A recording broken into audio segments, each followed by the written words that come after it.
And here we are. Welcome, folks, to the very, very first episode of the Chris Haddad Show. Or what do you think, Pauline? Should it just be the Chris Haddad Show, or should it be the Chris Mr. Moneyfingers Haddad Show? Because it's such a long title that way.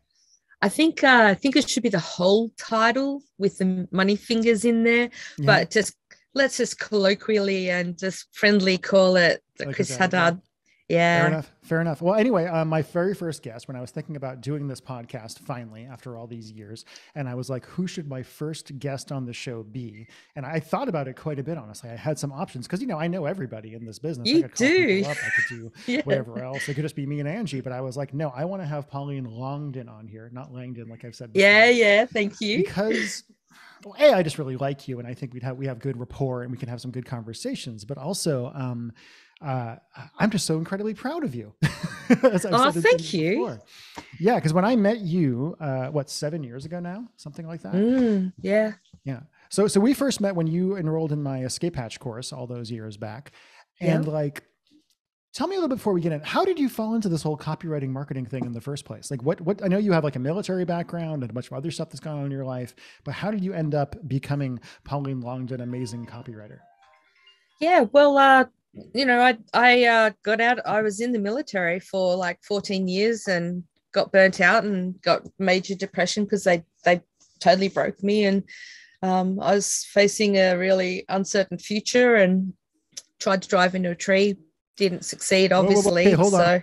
Wait. This is go back. Yeah. Oh, okay. No, go back. Okay, so 14 years in the military. That's interesting. What got you into the military in the first place, and what brought you to that point, that incredibly low point after being in there for 14 years? Yeah. Okay. So I joined the army because I was a nurse. I was a trauma nurse, and I love that kind of thing, helping people on the worst day of their life, and that. No one wakes up thinking they're going to end up in a ER or an ICU, and so I really enjoyed helping people at their lowest moments. Mm-hmm. And then I had a really big drive for humanitarianism. And so then I thought, let's join the army because they're the ones going overseas and doing amazing things. It wasn't actually because I was a warmonger or anything like that. I wanted to make a difference in humanity. And I thought that would be a good way. And I come from a military background anyway. A lot of people in my family were in the military. My dad was in the Navy, went to Vietnam War and things like that, and all the way back to World War I. So it had been like in my consciousness all along. And then, so I joined the army because that's where the nurses were needed. And I spent 14 years in it, thriving and flourishing and doing great things. And then in 2004, I spent 12 months overseas on back-to-back deployments or operations, as you call them. And they just burnt me out. I came back from my second one and they were about to send me on a third over to Iraq. And I just went, hey, wait, I'm a little bit burnt out here. And anyway, so that was when I had to decide that I was, bite the bullet and say that I was depressed because I'd been bullied about my sexuality, which I'm sure is going to come out a little bit more in the thing. So as I'd like to say, I had a boss that rode me like a 2-cent hooker. So she certainly got a money's worth out of me. And my mental health kind of deteriorated because of that. So then they put me on antidepressants, couldn't get me stable. And I was on medications like dinosaur doses of medications, ended up with serotonin syndrome, nearly dead. And then that's when I went, you know what? I want to die, but I don't want you to kill me like that. So I'm out. So I got discharged. And the day that I was discharged, and this is, I call it functionally illiterate because I couldn't read or write. Like my brain was so fried from the depression and the medication doses that they were giving me that my discharge papers, I'd love to go back and see them now, but my discharge papers, I couldn't even remember how to spell or write my name, Chris. So I just did like a shaky X. Oh my God. And so that was why I decided in that day, like I went, are we allowed to swear on this? I presume we are. Oh yeah, swear all you want. This is cool. It's my show. Of course you can swear. Yeah, of course. It's all right. I just out of respect, but it's like, I just looked at that X on the paper and I went, man, you're fucked. Like you can't even remember how to spell your name. You haven't even got a future. So that's when I drove out of the army barracks and I'd already planned to drive into a tree. And so I sped up, and then just at the very last moment, a voice screamed out in my head, "Stop the fucking car!" So I stopped the car, and then the next conversation came through and went, "You know, you're going to fuck it up. You're such a perfectionist, but you're going to be one of those people that's going to be in those ICUs, those fucked up failures of, you know, you're going to be wearing that for the rest of your life." And I just went, "Yeah, you're right. Whoever the fuck because you've seen those people, right? Like as a nurse, you must have been in that situation. Yeah. I nurse them all the time. Both in the military and out of, you must have seen people that, yeah. I mean, did you deal with people that tried to kill themselves and quote unquote failed at it regularly? Yeah, wow. Pretty much. And you know, the people who are like what the doctors and nurses call vegetables. And I just went, yeah, that would be me. That would be totally me. So then I just went home and cried and curled up in the fetal position with, you know, a puddle of tissues and tears. And I just went, oh man, this is shit. So, I mean, I spent a couple of years traveling the wilderness, trying to work out how to want to stay on the planet. And I fell into entrepreneurship, and I've learned very quickly, you know, that whole thing, build it and they'll come, is absolutely incorrect. Yep. So you have to learn marketing and copy. So I tried a couple of different businesses and none of them kind of stuck. But in trying to recover from really quick, so you were in the military for 14 years, right? You have a military family background, like you have relatives and such were in the military. You mentioned something about your being a lesbian, where you were bullied for that in the, I mean, I don't know what the state of the Australian military is versus the US military or something. Was that really a difficult thing, or was, and this was several years ago now. Yeah. Because I mean, in 1992, they made the great big decree that, hey, you can be gay in the army. And then they did nothing to make the quality of life or anything. Like there was no de facto, there was nothing. So my partner and Ray, we were constantly separated at the whim of these idiots because they were trying to break us up. So it's just really. So they were actively like disapproving of the fact that you guys were. You guys have been together for. I mean, I know Ray's wonderful, and such seems like a great partner for you. That sounds horrifying. I think. You know, I'm the typical, like, you know, partner that never remembers anything. I do remember about our anniversaries, but I think it's 24 years this year that we've been together. We've been through such darkness and such horrible times. So I'm so proud of us to, you know, like 24 gay years is like 2060 straight years. So, you know, that's pretty amazing. So that is pretty. Andrew and I were talking today about you don't know what love is until you've been through hell with somebody. Oh yeah. Right? Like that's kind of my attitude on it. Cause you know, I talk openly about our stuff, my bipolar and Lyme disease, and Angie's dealing with ankylosing spondylitis and some other things. And and I've seen the way that you and Ray are together, and there's just such obviously, so much obvious love and respect, and just having been through everything together. And I think people that haven't, I always say, like, be grateful for your tragedies. They make you who you are. Yes. And they give you the ability to empathize with other people. And I think that tying this to copywriting and marketing to some degree, I think that what makes me good at what I do, what makes you good at what you do, is that ability to empathize. And you can only truly empathize when you're in touch with your own trauma and your own difficulties and have been through them enough, right? Correct. Yeah. I think anything like your tragedies, I mean, you know, people ask me, you know, would you change anything? Would you not go through depression? I went, well, as horrible as it was and life-changing, no, I wouldn't change a thing, because it is exactly what's made me what I am today and who I am today. Because something that I say about, like, every day past that day, I think it was like the 19th of September, 2005, are bonus days. I've got like a bonus niece, I've got bonus friends, I've got a bonus life. I've you know, and it makes me cherish life even more. And, you know, something that I'm immensely proud of, I said in my depths of despair, I was functionally illiterate.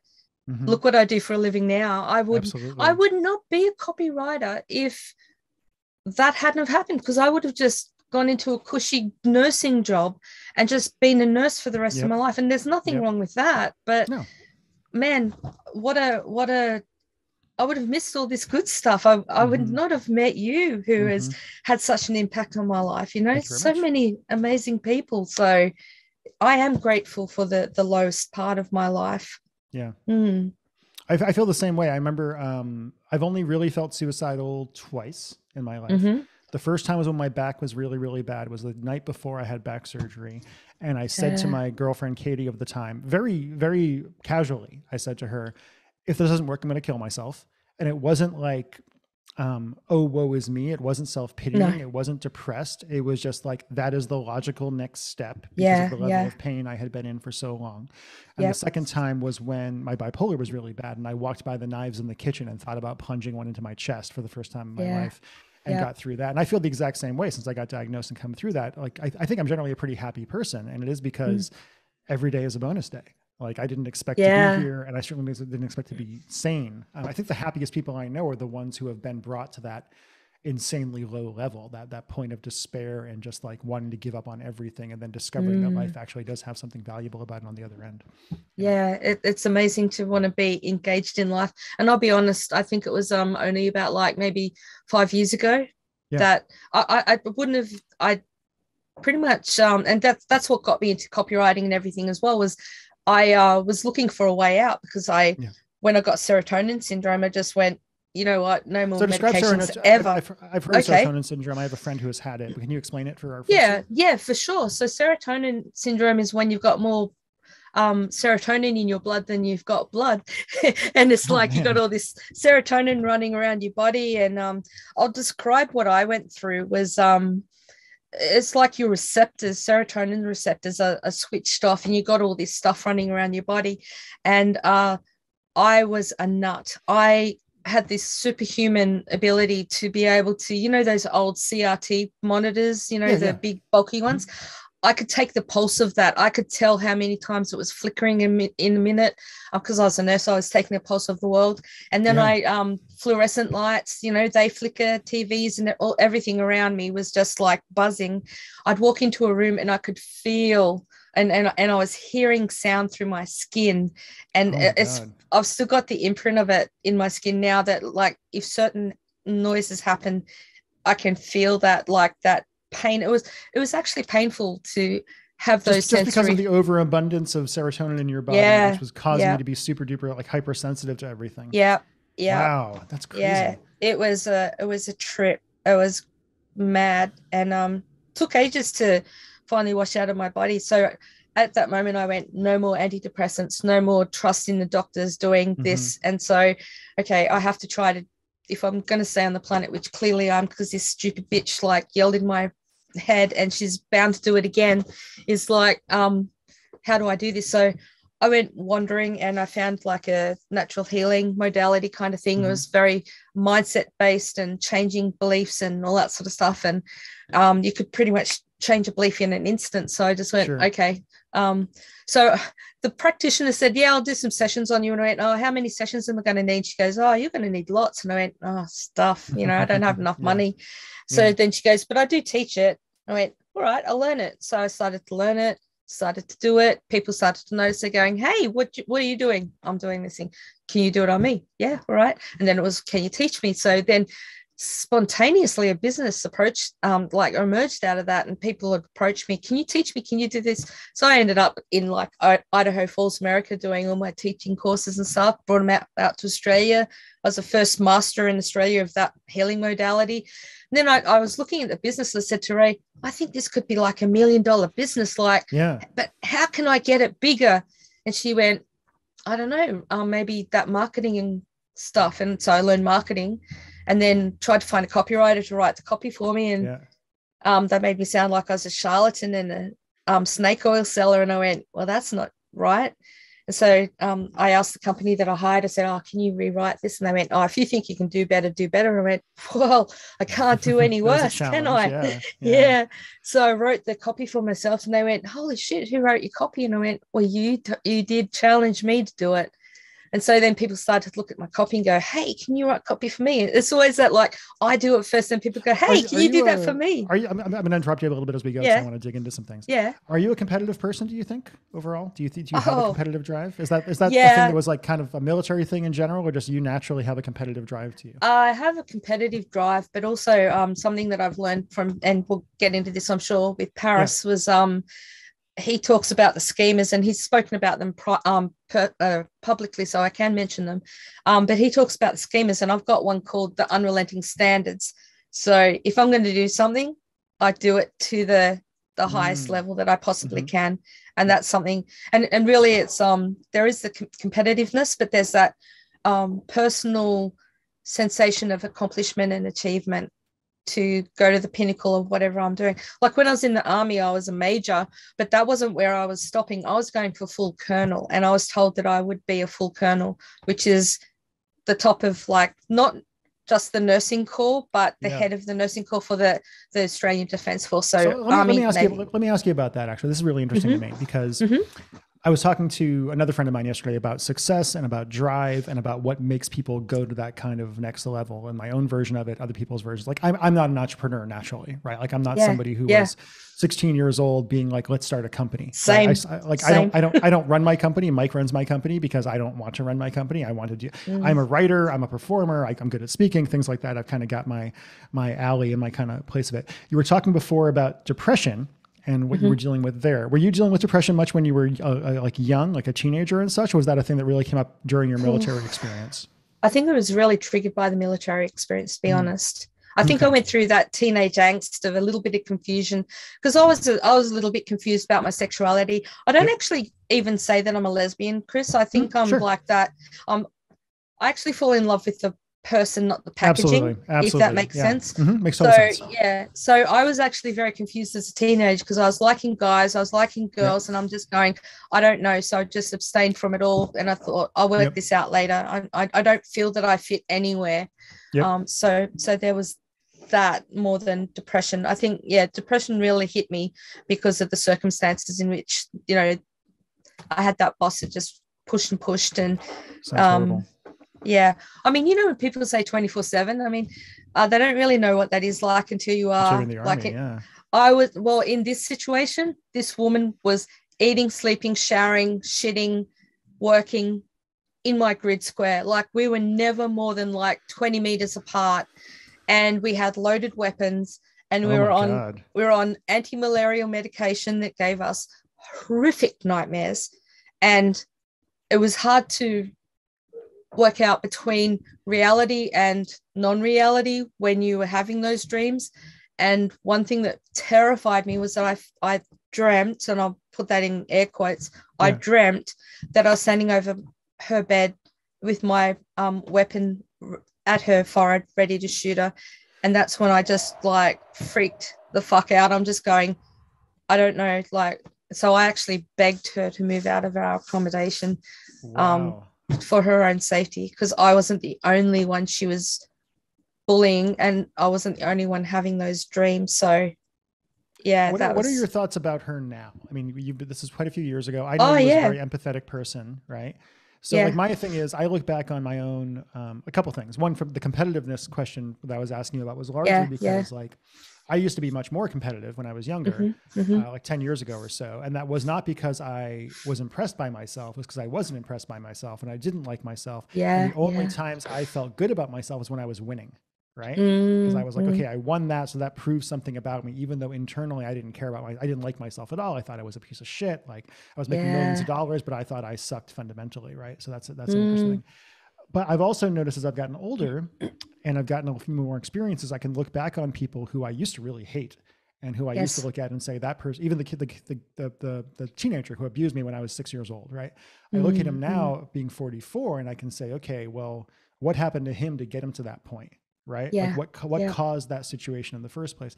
Do you feel that way about this woman who bullied and kind of tormented you when you were in the army, or do you still feel a lot of resentment and anger towards her? No, I let her go a long time ago. In fact, I even let her go very quickly after that. I remember one day I was talking to the psychiatrist, and he said, so what would have to happen to this woman to make you feel better about herself? And I was like in the depths of despair, depression, and up to my eyeballs on medication. And I just looked at him, and it's almost like this wise woman kept speaking through me every now and then.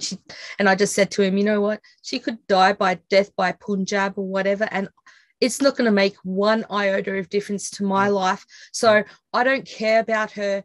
I just have to be able to care about myself, and that's recovery I need. And so then not long after that, someone said something about her, and it's funny, she got a karma suppository anyway because she was discharged from the army at a high. She was discharged. She was a major when I was a captain. That's when all this shit happened. Then I got promoted to major. She got promoted to lieutenant colonel, and at that point she was discharged. Like, because what happened, we had to tender our extension because I was a special kind of an officer, and so we had to tender our commission, and she tendered her commission and they refused it. They said no. And so that was what does it mean to tender your commission? Is that I don't quite understand. So you like, you say, okay, I want to work for you for another 5 years. And they go, yeah, okay, you're a great operator. We'll keep you. Wow. And so she was a lieutenant colonel on the wage, looking forward to, at least 5, maybe 6 years and they just said, no, off you go. There's the door. We don't want you anymore. So that's what I mean. Karma suppository. So, I mean, if I saw her today, I wouldn't even probably recognize her for one, but I always did play with the idea. I wanted to send her a bottle of Dom or something and just celebrate and say thank you for what you did for me, because I would have just have stayed in the army and I wouldn't have experienced this. Very different life. Yeah. I felt the same way for the jobs I got fired from, right? I got fired from every job I had, and I kind of deserved it quite often because I was not a good employing whatsoever. Yeah. But also my life would not be what it is. I wouldn't know people like you. I wouldn't have all these wonderful things without the, I think it's just a matter of like, we've all been through our horrible tragedies in our lives. And it's so easy to wonder, like for me, it's like, what if I didn't have that car wreck? What would my life have been like? But it's like, it could be worse in a lot of ways. You just really never know. Exactly. Yeah. So I'm grateful for the blessings of everyone who's taught me stuff along the way. So I think, and everyone says about anger and resentment being like an acid that you drink and the other person gets on with their life and they don't give a shit about you. So like, why keep drinking poison and poisoning your life? My partner Ray, she doesn't deserve my angst against this other woman. So let's just get on and be awesome.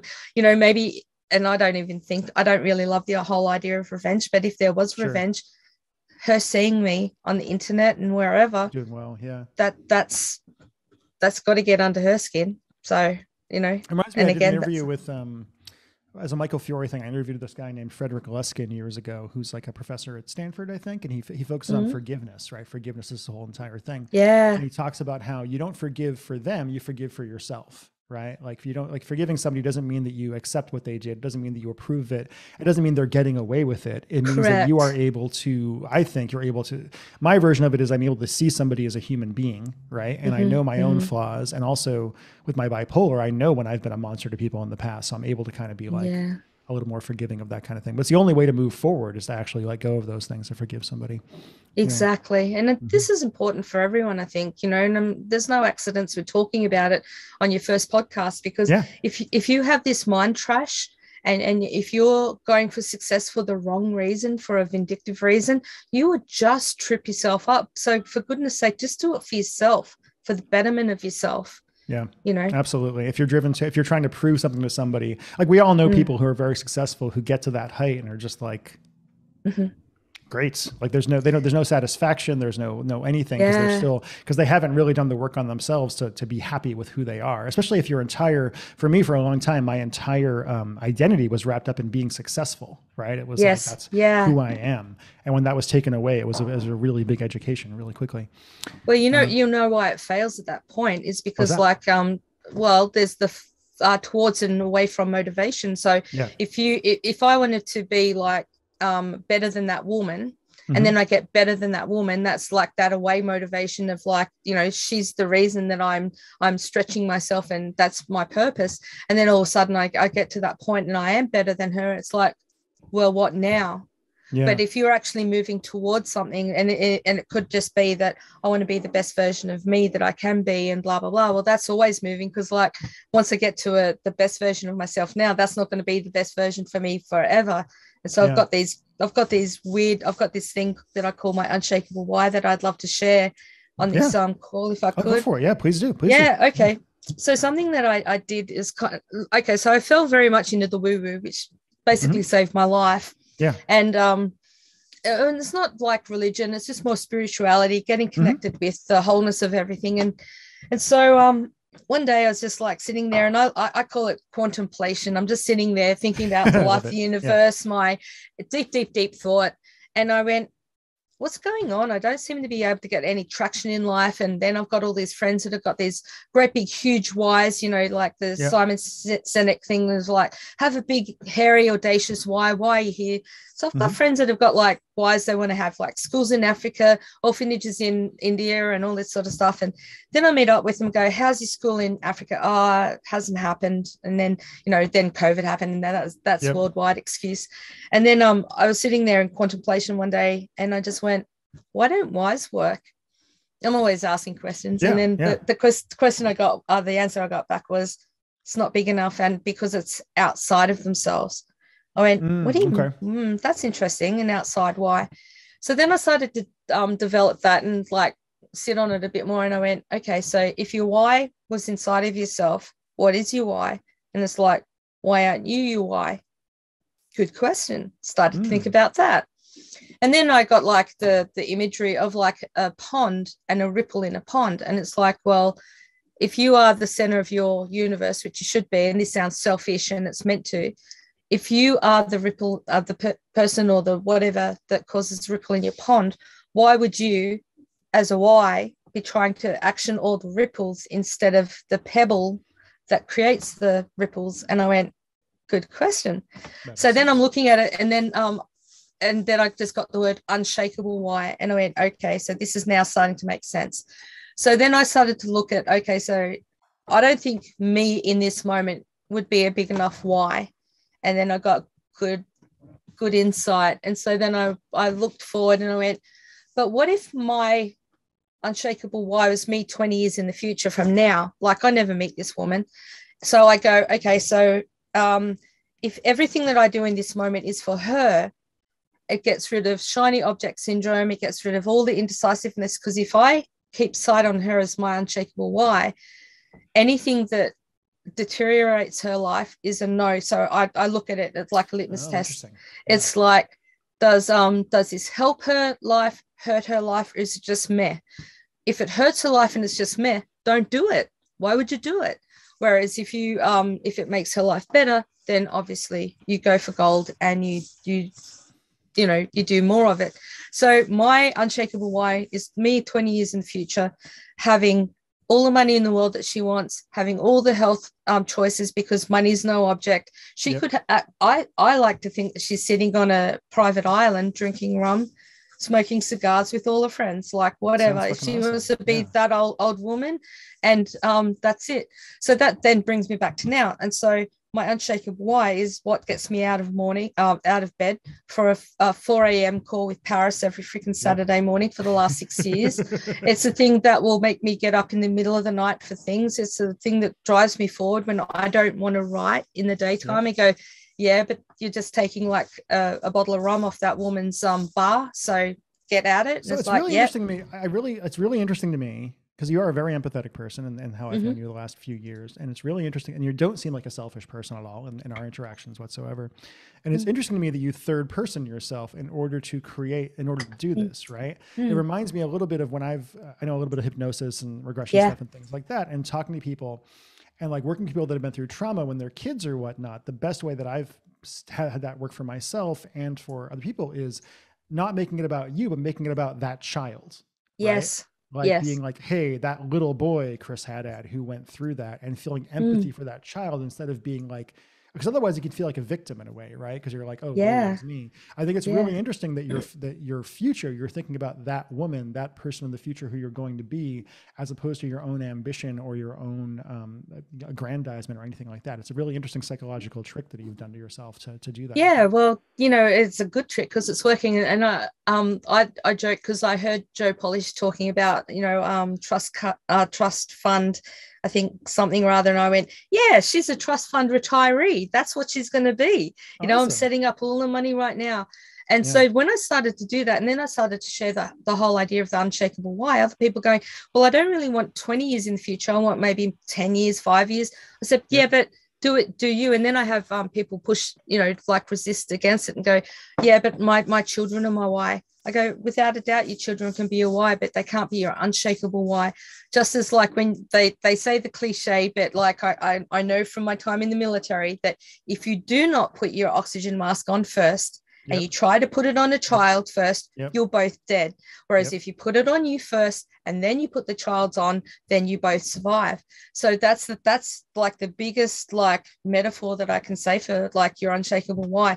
You need to look after yourself now, because without you, who looks after all the ripples that you've created in life. And I have upgraded my Unshakable Wire recently. I'm not sure if you've seen the Kelly Slater surf pool. It's like this great big lake, and then it's got this great big thing in the middle that makes a huge impact, and it creates surfable waves. And I'm going, oh, wow. fuck the ripples. I'm creating surfable waves in my life. That's my impact I want to make in other people's lives. So I've leveled up a lot, Chris. So that's I met you 7 years ago. I've told you this before, because when we first met, I was a very different version of myself back then, because I had just gotten back from my Lyme disease treatment. I was mentally very unhealthy. I was in a very, very bad marriage, etc. And I just met you, and I think Lori Morgan Ferraro was the one that introduced you into my right? And you came into my escape hatch course, and you did great. And it was great to get to know you, and the kids that were in that, I call them kids because they're my students. The people that were in that really became a group. And then I went away for several years, like mentally, kind of disappeared for a while. And when I came back, all of a sudden you were a big deal, and it was amazing. It was like, it was the greatest. Like for me, I felt like a proud copy papa, because I came back and all of a sudden, like, your name means something, and you've had all these successes and all this other kind of stuff. And it was just really wonderful, like amazing to see. Here's the question I have for you. Yeah. How is becoming successful is a really weird experience. Oh, right? it is. It's a really weird experience. So you don't come from money or anything, right? Like, it sounds like your family was, my family was pretty middle class. My parents were raised very, very poor. And then I spent most of my 20s not making more than 20 grand a year before going on the ride, right? Like all of a sudden you become this. What was that experience like for you? What was it like for you when you started to, like, people were like impressed to meet you, or they're like, oh my God, you're Pauline Longdon. Yeah. It's a very weird experience. I'd love to hear kind of you talk about how you personally handled that. Cause you don't seem to me to be the kind of person who goes out looking for attention, generally speaking. I don't really, it's still very surreal at this stage for me, Chris. Like, people go, but you're Pauline Longdon. I go, but who else am I supposed to be? It's kind of crazy. And then it's weird. Just with the money, like, when I first started nursing, I was only making like in the mid 20s. Last year in October, I made that same amount in a month. And then 2 weeks ago, I made that amount in a week. It's like, that kind of like success is like surreal, and you just go, how did that even happen? Then I don't know. And it's not that I'm pinching myself. It's just like, I don't know. I just keep rolling with it, because I've got this curiosity of like, what else is going to happen? But it is weird when people come up to you. And I had someone, I did a Zoom call with someone one day. They go, oh my God, it's you. And they're like totally fanboying. I go, okay, just breathe. It's like, we're burning minutes of our call with this silliness. Like, I don't know, Chris, I don't know how to deal with it. I just have to keep just rolling with it. And just can I give you some advice, having done it myself? Please. The key to it is to understand who they think you are is not based on who you actually are, and that you to them are of all, they're going to think they know you if they've seen you on podcasts or anything like that. So true. It's going to be this, they feel like they're your friend a little bit, even if you don't really know them. My experience at marketing things often is people feel like they know me really, really well. And I'm like, I vaguely remember talking to you 10 years ago, right? It can be a little bit strange, but also it's like understanding that I think largely it's partly just an evolutionary thing, like fame. This whole idea, we see somebody, we put them on this pedestal to some degree. We see them as people who don't really have problems or whatever else.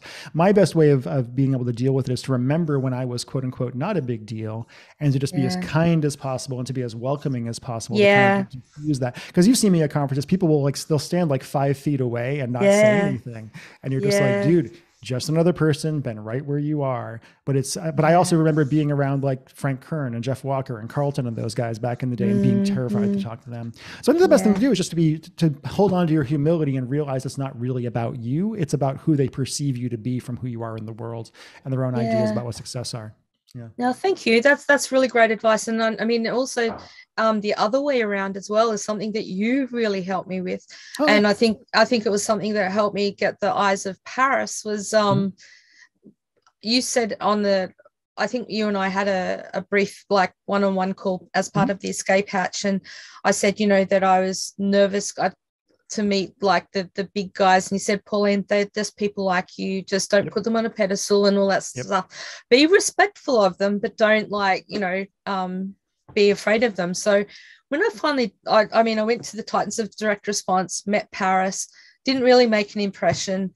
And then I saw him at AWAI's boot camp the year after. And I went, hey, Paris. He goes, oh, you again. Good to see you. Don't you come from Australia? I went, yeah. And what you said there, everyone's like hovering around him, too afraid to get close to him. And I said, oh, yeah, I'm still wanting to know about being one of your cubs. He goes, yeah, still not doing another group. I went, okay, but when you are. And I said, hey, did you know that I can read palms? And he goes, yeah, come on, sure. I went, yeah, I can. And he goes, I said, I'll read your palm. And he goes, yeah, all right. And I'm going, yeah, I can't believe this guy just fell for it. Anyway, I said, show me your palm. That's like a pickup technique right there, man. Yeah. And I went, oh my God, in your palm, it says you are going to have another Aussie cub, but this time it's going to be a female. And he goes, good. And I went, and her initials are PL, same as yours. And he goes, well, isn't that funny? My initials are PAL. And I went, and so are hers. And he just went, oh my God. But, it's just that like little spontaneousness. And then I think I just like, just started to wiggle into his heart a little bit more. And then, one thing led to another. And then he sent me an email one day, said, hey, still want to be a cub? Read this book, give me your takeaways, and let's do this. And I went, holy shit, this is awesome. So, yeah. I think there's a good lesson there, actually, because it reminds me of when I first got involved with Jeff Walker all those years ago, right? Because I was working as a copywriter, doing pretty well, making a few $100,000 a year. I went to some event. Jeff was there. He was a big deal. I was terrified to talk to him. But I made myself go up and just be like, I think I talked to John Walker a little bit, and I went up to Jeff and I was like, hey, is there anything I can personally do? Here's some things I saw on a sales page of yours that or whatever else. Maybe, we can, but it was more approach people as a human being as opposed to trying to get anything and realizing that these are just, I remember the first time I spoke at a big event and I was terrified, right? And I go backstage and I'm in like the green room and there's like Rich Sheffrin and a couple other people who to me were way up here. Yeah. Like, huge people. And then we're just shooting this shit. And I'm like, oh, you're just people. You're just the exact same people. It's just what you do for a living. But it is the celebrity aura that people put onto you when you become successful in this business or in life in general is a very, very strange thing. It can be very, very isolating as well, I find. Yeah. Thanks for your advice, though. That's really it's not about very helpful. And I know it's going to help other people.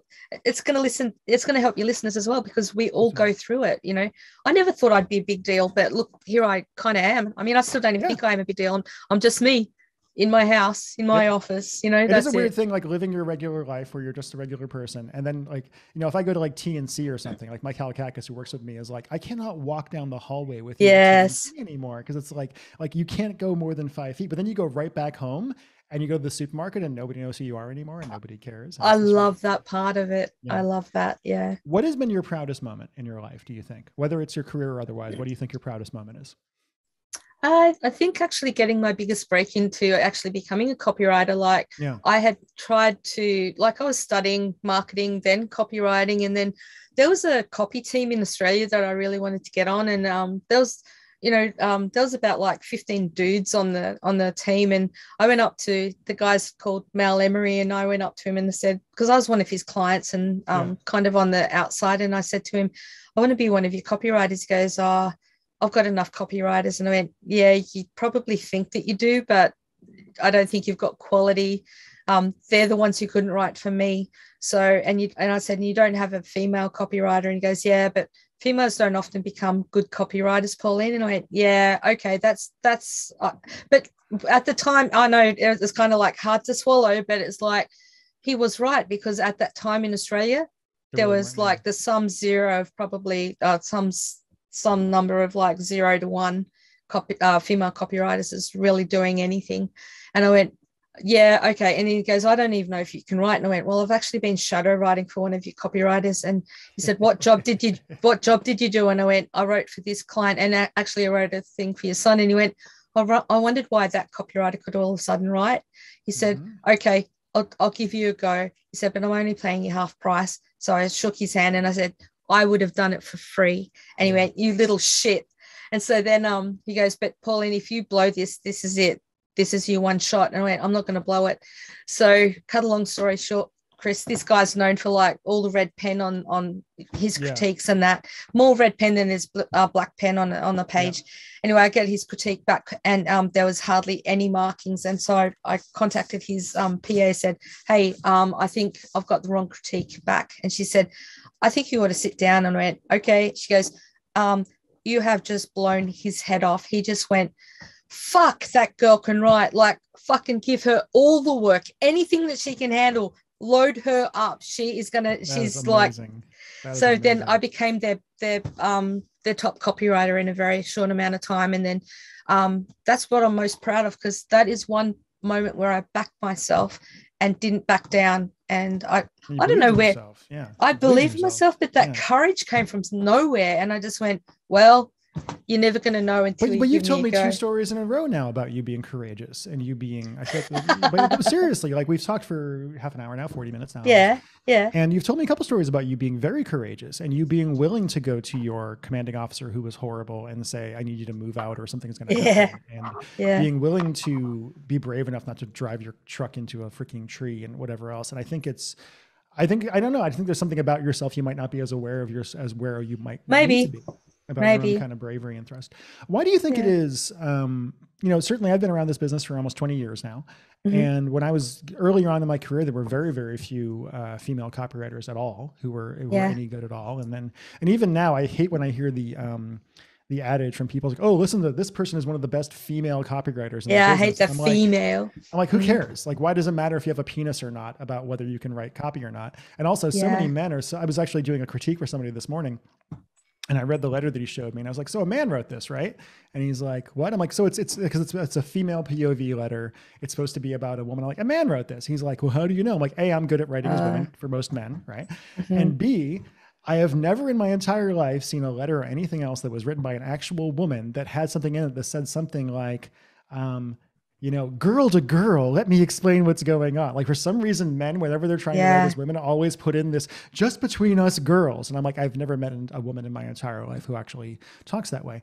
Why do you think there has been a prejudice against female copywriters in general in our business for so long? Is it lack of opportunity, lack of results, lack of, like maybe it's a less competitive attitude? Like where do you think that has kind of come from in our business? I think some women are, I think there is that less competitiveness, but I mean, ever since the beginning, it's been like the dudes have reigned supreme. You just have to look at like Mad Men and you just see that, the women were very much in the secretarial role. And it's like, you just sit over there, little lady, while we do all the hard work. But there have been females all the way through, there's amazing women in our history, but usually they played a secondary role. But then there are a few that actually did become like directors of companies and that. So I just don't, I'm not sure. I had it in the military as well. It's like when you've got a very like male dominated industry, the women, it's funny because we used to say in the military that to get anywhere, you had to be twice as good to be half as good, or you had to work twice as hard to be half as good. Same in copywriting. So if you've got a female that's like an A-lister, she's like had to work super, super hard to even get to that level. Way harder. So, I mean, but here's the other thing though, Chris, I have this achievement thing with me and this competitiveness that I will be successful regardless. Like you cut off that pathway, I'll find another way. Cut off that pathway, I'll find another way. And I've had to do that. Because like when I first started in Australia, I got up to the top and people go, yeah, you're like the top female copywriter in Australia. And I go, yeah, but I don't want to be the top female copywriter and I don't want to be Australia. I don't want to be the best copywriter in Australia. Why do you need qualifiers, right? Yeah. I will say I am the second best copywriter with this mustache because Dan Kennedy's really damn good and he has the same mustache. He is pretty good. So yeah, exactly. And I'm okay. I'm okay with that. Yeah. And I'm all right with there's a dude in Australia who says he's the best copywriter in Australia. Like, mate, if you want to do that, do it. But like, there are way better copywriters. You just claimed the title that's not yours. I hope that crown sits on your head because it also doesn't mean anything, right? It doesn't mean anything. People say I'm the best. I'm like, I'm good at what I do. I know what I do. I could not write. Yeah. There are letters that you wrote that are amazing, that are for things that I would fail miserably at. And that's okay. Like, we're not all going to be exactly. Good at every single thing along the way. Yeah. Talk to me about. But if you're the best at something, sorry, just one go ahead. About the best. If you say you're the best at something, it implies you got nowhere else to go. That's why I never say I'm the best at anything. I'm on a journey of mastery, and even if I get the black belt before I die, as soon as I die, I go back to a white belt because that's a new journey. Like, I agree. seriously. I absolutely agree. I am so much happier in my 40s having discovered some humility than I was when I was in my 30s and thought I was the shit all the time. Right. It is so much less stressful when you don't think you're amazing all the time too. And when you think you're great, you can't learn anything, right? Because you almost get offended by the idea that you can still learn something or that you can actually expand in some way. Talk to me a little bit about, we discussed this briefly offline, but you told me a story that made me very angry a few years ago. I'm prone to some anger, as you know, especially when I feel like people I care about are being treated shittily. But you told me a few years ago about an experience you had where you were fired by a client for being gay, or, you know, however you define yourself, not queer. Let's just use the word queer, right? Yeah. Can you talk to me a little bit about that and about what your experience in this business in general has been? Because I know, I mean, I can think of a few homosexual friends of mine who are in the business, but it's not that many especially who are open about it or whatnot. Can you talk to me about that experience a little bit, and how has that been a negative or a positive or anything else in kind of your career and how you've dealt with this stuff?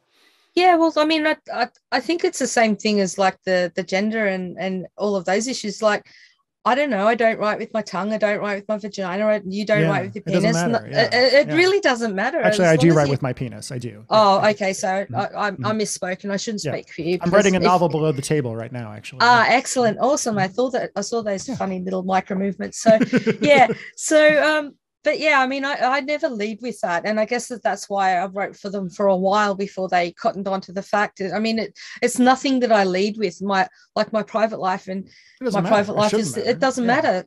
So, but yeah, they were very Christian conservative, and and then I just wish my partner happy anniversary one day on Facebook. Next thing, they started to ghost me, and then that was it. After them saying that they saw me in the company for the next 5-10 years and that they loved everything about me, and my God, they'd never seen a writer like me. And then all of a sudden it's like cricket's gone, no more. And it's like, wow. Did you reach out to find out what was up? Did you have a conversation about it? What was the finale? They just totally would not speak to me, from being on their speed dial to nothing. And I just went, you know what? Here's the thing though, Chris. And again, we could like be angry forever. We can just get into indignation. But I mean, you don't even need to be, because again, if I had stayed with that client, I would not have moved on. I would not have experienced all the other amazing things that I have. So they're lost if they think that they can replace me with someone just because they're straight or whatever their qualifier is. Then good luck, you know. And I know what company it is, and I've seen their copy, and it's not all that. So, how much money have they lost over the years? And also, you know, that I've said a couple of times, and I'm certainly not in the 7-hour club, but you know, they're a client that I wrote 2 sales letters for in like 2 days. Nice. And I would just do that stuff because I love them so much. If they can get a copywriter that can do that, good on them. But I know that they won't be able to. I mean, it's absolutely their loss. It absolutely is, as you said. And you are absolutely better off because it opens up opportunities. You're not working with people who don't appreciate you, et cetera. But it just bothers me. You know, one of the things that's interesting about marketing worlds, copywriting world, et cetera, is that there is a variety of viewpoints, and that there's religious people and non-religious people. There's liberal people and more conservative people. And I think like my friends in Seattle are always confused that I have so many conservative friends compared to anybody else they know, because Seattle is a very kind of liberal place. And then my business friends are just like, oh my God, these commies that you're friends with, whatever. And it's interesting kind of trying to dangle between these things, because there is that whole like very libertarian Trumpist kind of part of our business. And there's the other people on the outside. I can feel it's a very strange, I don't know. I sometimes feel like I am the single most liberal, successful person in our business somehow, because I'm like, I think people should have food, and that gays are great, and that abortion's not like, to so many people in our business, that's like a crazy idea. It freaks me out a little bit. Yeah. Well, I mean, I'm like you. I kind of think that I'm a bit like Switzerland in the middle. I've got so many different friends. And I mean, I was even called a Trump supporter. Then I was called a Hillary supporter. What? And I know. And it's like, you're Australian. Why does it matter? I don't give a shit about those guys really, but I do give a shit about my friends, and that is that I see them as more multidimensional beings than that's just one thing. And even when you invited me onto this thing, you announced, and someone goes, yeah, but she's an anti-vaxxer, and it's like, actually I'm not, but that's okay. But it's funny that people even see me as that. But again, the way they see me is usually through their own filter of what they want to see anyway. And that's another very valuable lesson for copywriters and marketers is and you taught me this, was see the world as it is, not the way you want it to be. You have to know what your biases are, because again, if you're a dude writing to women and that's the way you see that women speak to each other and you write like that, you're instantly an outsider, and women are going to call bullshit on your copy. Yeah. The term I always use is worship reality, right? Like I really try to, and again, I'm not religious. I'm not spiritual at all. I just am not as a nature or whatever else. So I'm always just trying to be I'm trying to see things as accurately as I can while also understanding that as a human being, I cannot see things accurately, which is a really interesting kind of balance to figure out, because we all have our biases. I certainly have mine, but only by being aware of them are you able to even kind of maybe get a shadow of what's actually going on or what you're actually seeing in front of you. Let's talk about women. Let's talk about writing for women for a second. I posted on my Facebook group about this, and Christopher Sutton, who's in one of my my Pig Ultimate group, he's great. He said, "Can we talk about the myths and truths about writing to or for women versus men? What stereotypes hold true, and what's just unhelpful? What rules of thumb do you have for writing for women versus men? Do you have anything particular to say about that? Do you think?" I probably have some comments. Yeah, I mean, if you want to go first, I'm happy to bounce off, because I mean, you've done so much of it. So, I mean, to me, it's largely about getting like any kind of PC ideas or anything like that out of your head, right? Yeah. So like when I'm writing for women, I am usually approaching things from an evolutionary standpoint more than anything else. And oftentimes what I think about are romance novels, right? Yeah. And so like back in the 70s, Gloria Steinem and some other folks, feminists, and I consider myself, I don't know if I use the word feminist, but I love women. I'm all about women. I think women, like, you know me, I'm not a misogynist. I'm just not, right? Yeah. And I worked really hard not to be, because my dad was or whatever else. But back then they were, that whatever wave of feminism was going on, and there were feminists who were like, these romance novels are bad because romance novels all follow the exact same plot. Right. And they all are basically, there is a relatively normal average woman, and there is a powerful, hot guy who can have any woman that he wants, but he ends up falling for her and only her because she has a magical vagina. And then that's the end of it. Right. And so what they tried to do, they were like, let's write feminist romance novels. And they were romance novels where that wasn't true, where the woman was in a more kind of dominant position, or where she was the one making the money, or where the guy was not whatever else. And they failed miserably. Right. All of those novels all failed miserably. And from my point of view, that's just because evolutionarily speaking, the things that women tend to find attractive are strong, dominant men who are, have money, have power in some way, et cetera. And even if intellectually we know that like, that's kind of bullshit, on a genetic level, that's still what women find attractive. Just like as a guy, I'm always going to look like a 25-year-old girl with a nice ass walking down the street. I'm just going to want to look at that, whether I kind of want to or not. So I feel like as marketers, we actually have a much more accurate view of humanity than other people do sometimes, because we know like either it's true or not, because either they take out their wallet or they don't at the end of the day. Exactly. Yeah. That's kind of my attitude on it, is just like understanding that there's our cognitive brain, and then there's our kind of genetic, just like who we are at a deep level. And those things are always rubbing up against each other in some way. And accept it. Same thing, the way I look at like people that have kinks and things like that. I'm like, yes, you are a regular person who's very powerful and whatever. And you've got this thing on the side as well that has nothing to do with who you are. It's just the thing that your psychology, your genetics, your childhood experiences cause you to find that erotic in some way. I don't know if that makes any sense or not. Yeah. No, that's pretty cool. I like that. Yeah. I've got a couple of like things that like with writing to women, and you nailed it earlier, is just don't try too hard. And something that I said, and even Paris loved it when I said this, is that just in my life, I've got this mantra or philosophy is blessed people don't try to impress them. Yeah.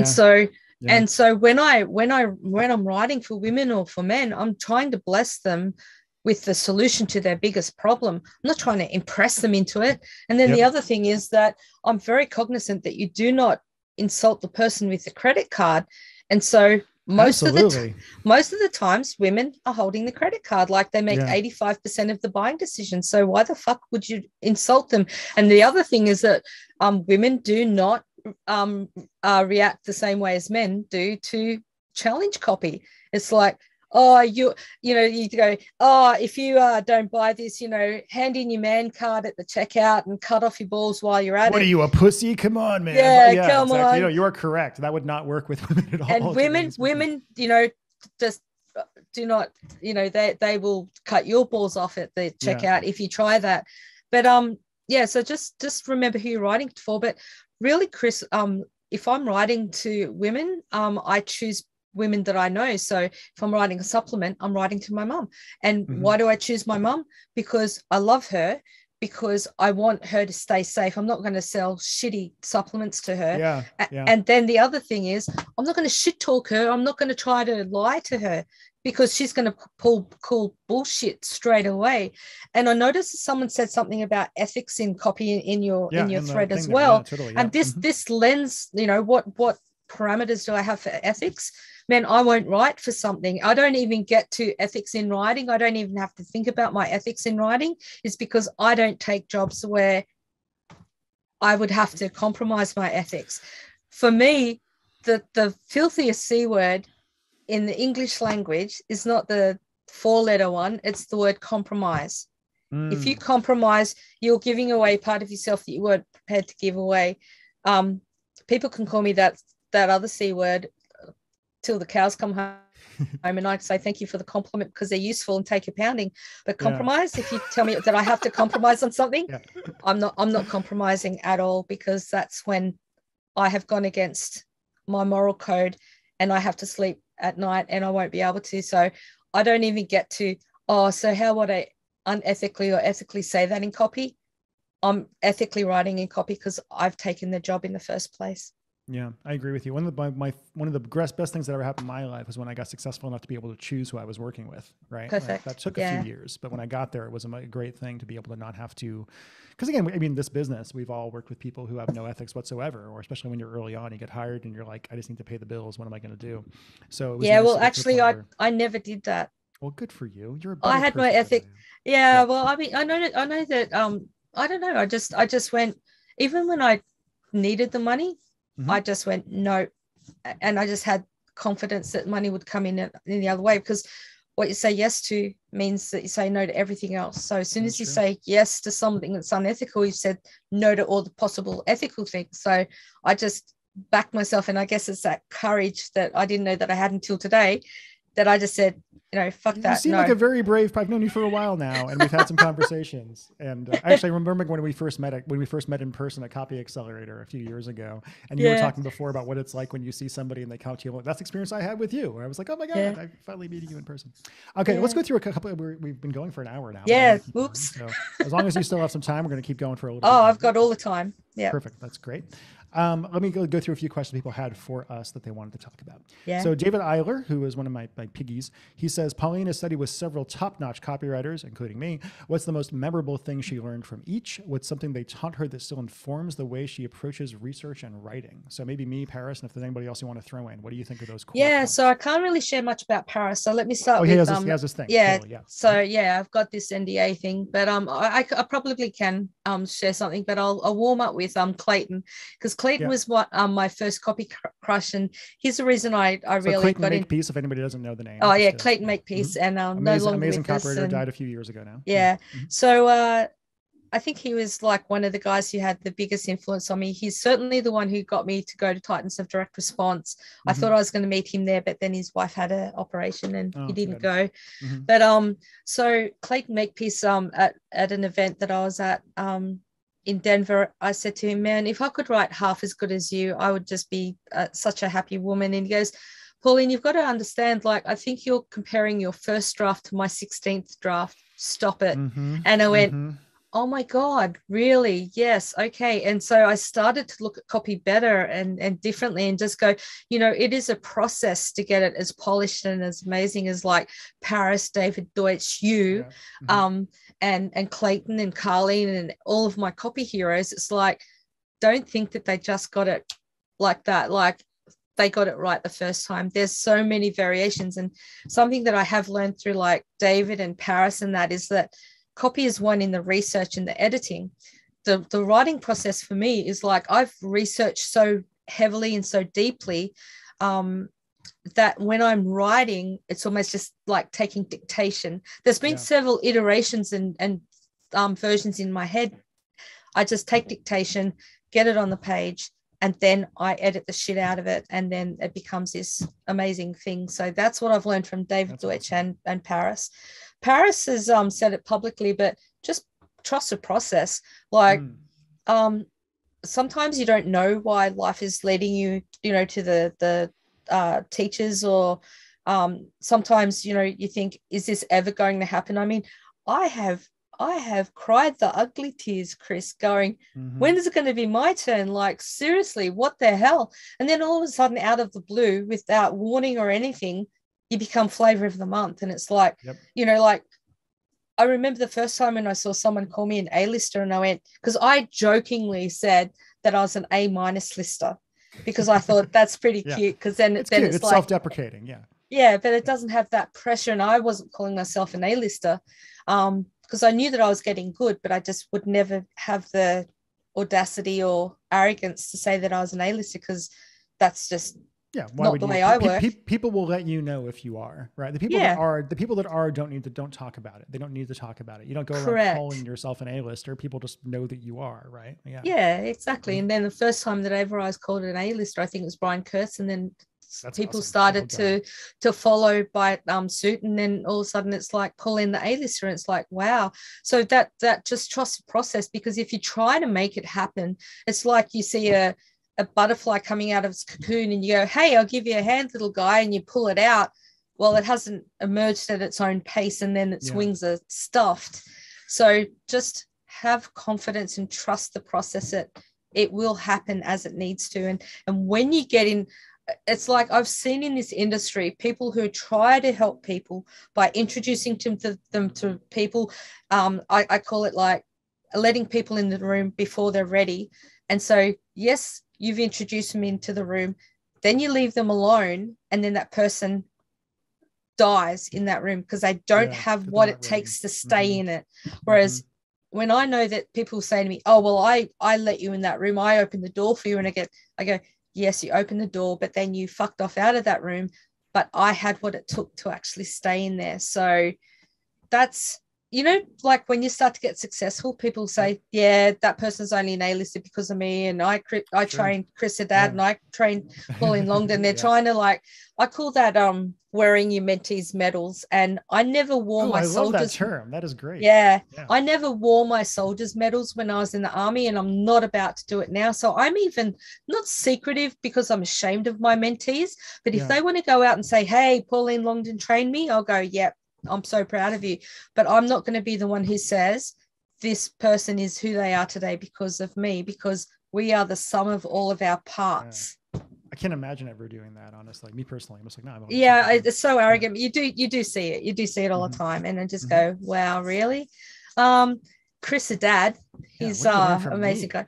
Oh man, he taught me so much. But really, it was like the psychology of just don't think you're below other people. And I think it's that where you've got a superpower, other people have got a weakness, where they've got you kind of complement each other. But really the biggest thing was, and it helped me to go up and meet Gary Benzavenga at Titans, and Joe Sugarman and Dan Kennedy. And then Paris was, these are just people like you, just don't be afraid of them. And even Gary Benzavenga, I met him in 2014. And then last year I was on the Clayton Makepeace Memorial event, and he actually reached out to me and said, hey, I really liked your talk, and I remember when we met at Titans and blah blah blah, and I'm just going, whoa, who gets an email from Gary Benzavenga? Holy shit. So and see, Gary and Clayton both are people who I was so intimidated by for so long that I never developed any kind of relationship with them, because they were when I was younger, they were so up here and I was not very mentally healthy. And one of my few real regrets is never getting to know Clayton and never getting to know Gary or whatever else, because it just never kind of worked out that way. So the bravery that you showed, just being able to just walk up to these folks, is really extremely it's impressive. I'm very impressed by you in general, my friend, quite honestly. Thank you so much. That's awesome. The day that I met Clayton Makepeace, we'd been talking on social media for a while, and I met him at my first ever AWAI boot camp, and I'd met John Colton was in the lift coming down from one of the floors with me, and he was kind of a bit, he's frosty, and John, he's a bit of a curmudgeon, I love him. He's an Me awesome too. guy. But when we first met, he was very cold to me. So I'm just like, okay, dude, that's fine. So I got out of the lift and then we started to walk down towards the ballroom with each other. And then Clayton Makepeace saw me and John. And then John goes in for the handshake to say, hey. Yeah. Hey, And, Clayton, and Clayton just like went, wait a minute, John, pushed him out of the way. He goes, I've been waiting a year to meet this little one. Hey, little lady, how you going? He gives me this great big bear hug. And John just like looks at me to go, who the hell are you? And then Clayton goes, oh, it's so great to meet you. Where's your better half? Where's Ray? And I went, yeah, she's coming behind me and blah, blah, blah. And then John's going, he's just like looking at me going, that would have blown John's mind. Yeah. Totally. It was so funny. But then like, you know, Clayton, you know, said hello to him. So, but yeah, that kind of thing. It's quite funny. You know, I've had some really amazing experiences, but I think, you know, not to blow wind up your butt, but it is, I think, because you just made me be able to see people that they are people. And also I you know, being friends with A-listers, I'm not that suckhole or that asshole that I think that I'm going to have more opportunities to talk with them. So I don't like try to get everything out of them on the first go. I'm very respectful. And, you know, Laurie and I are best mates because of that. I love her. Yeah. I've stayed at her house and we've just been friends for like, I think nearly 10 years now. It's amazing. Yeah. These are all wise words. What do you think is the worst piece of advice that younger and up and coming copywriters are being given these days? There is so much of it, isn't there? Like you just see there's a lot. You see these guys just regurgitating old shit, but they're not even getting the essence of it. I said to someone the other day in a coaching call what the worst piece of advice was. Now I can't think of it off the top of my head, but I think a lot of the time it's just okay, so I do write stuff out by hand. People say don't write stuff out by hand. Because they sit there for hours and they just like their hand hurts. Don't do that. Like write for 15 minutes and be conscious of what you're doing. Like I think with copy, just know why you're doing stuff. And that's something that I have learned off Paris, and it lends itself to this, is like know why you're putting shit on a page. Like, I don't know, there's a lot of copywriters that like overuse ellipses now. There's like more, we're going to have to go and like mine a whole new planet, like the ellipsis planet. Every single line ends in an ellipsis. Yeah. And then you ask them why, and they go, oh, it's just the vibe of it. Like that's how such and such writes. So I just write like it too. I said, but such and such knows why they have ellipses on the page. You don't. Mm-hmm. So what I would say is just like know why the hell you're doing stuff. And, you know, don't be bamboozled by like copywriter, I can like get all this money. Just remember that you're a freaking writer. Like learn your craft. I find the idea that copywriting sold as a biz op really interesting, right? Isn't it? Yeah. Because it's not not anybody can do this. Like quite honestly, I hate like people are like, oh, anybody can write that. No, you can't. Not anybody can. No. Anybody can get decent, I think, if you're willing to put in but it's work. It's not magic. It's not just going to happen. You're not just going to buy one course and then cut and paste that or swipe something or do it. But to get great, not everybody can do that. And I think to get great, you have to define your own voice and figure out your own, like I could never write a Paris Lampropoulos letter. He could never write a Chris Haddad letter or Chris Haddad letter, right? Exactly. It would never have, we could take the exact same project and we could both write very successful pieces in a completely different way. And I think trying to ape somebody like Carlton or like myself or like you and become like one of my students, Moni, says she wants to be the female Chris Haddad. I'm like, why don't you just become the first you instead? Because exactly. She's really good. She's getting better every day. And that's a wonderful thing. But I do think just like individualism, I think what copy needs is more people that are willing to be a little different and be themselves and just like not just be the exact same thing that everybody else is doing and ripping off the same stuff over and over again. Yeah, I mean, I do not want to be a photocopy of, you know, someone else. So what I talk about is like when we become humans, we take chromosomes from our mum and dad and we become who we are, an individual. In copywriting, I've done that all the way through. I've taken like little copy chromosomes from you, Clayton, you know, Carlene and that's become my copy DNA. And so now I'm not a replica of anyone, but I can write the pig. I can write like Paris. I can write like Stefan. I can write all of that stuff. But but you it don't comes like to what me. I've seen of you. You take everything that you've learned from all these different people, and you kind of make your own Pauline Yeah, Longdon stuff, which is wonderful. That's exactly. what it should be, right? Yeah. I know people try to write like me or as me sometimes, and this is the same thing you said about the ellipses. Like David Garfinkel and I were chatting about this, and he's like, they try to do what you do, but they don't know why you're doing it, right? They don't understand why that word is right there or why this particular thing is right there, Exactly. and so they just do it wrong because they're going after the form as opposed to the actual the inspiration for that form or what the actual deep psychology is that's leading to it. Well, remember I said that like people are they think they've got the pig method down. They do, So yeah. they've definitely got the punch in the guts, but they don't have the hand of empathy on the back, rubbing them. So what they end up doing is they end up winding the reader instead of, jarring them out of their complacency and then giving them an empathetic hand through recognizing that they've got the problem. And then you lead them by the hand to the solution that's going to get rid of that problem for them. Whereas people just jar them and wind them.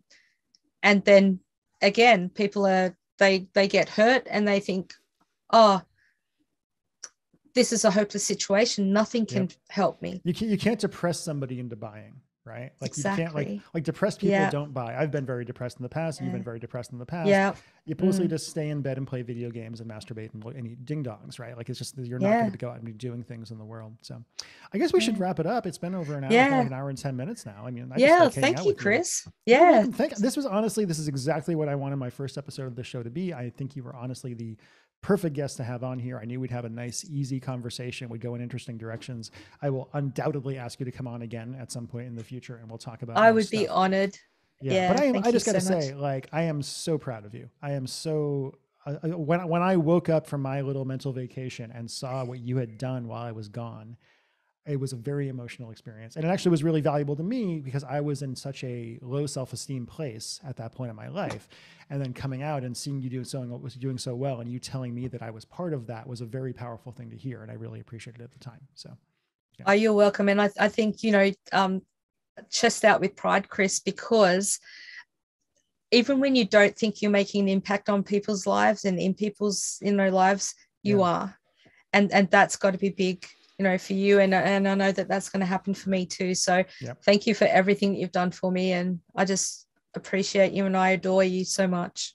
Me too. I love you a lot. You're great. I'm so glad we've gotten to be actual friends, and it's been so good. Again, it's just so great to watch you and you becoming what you were becoming, and you and Ray doing so well together. And I'm glad we're friends. It makes me really happy.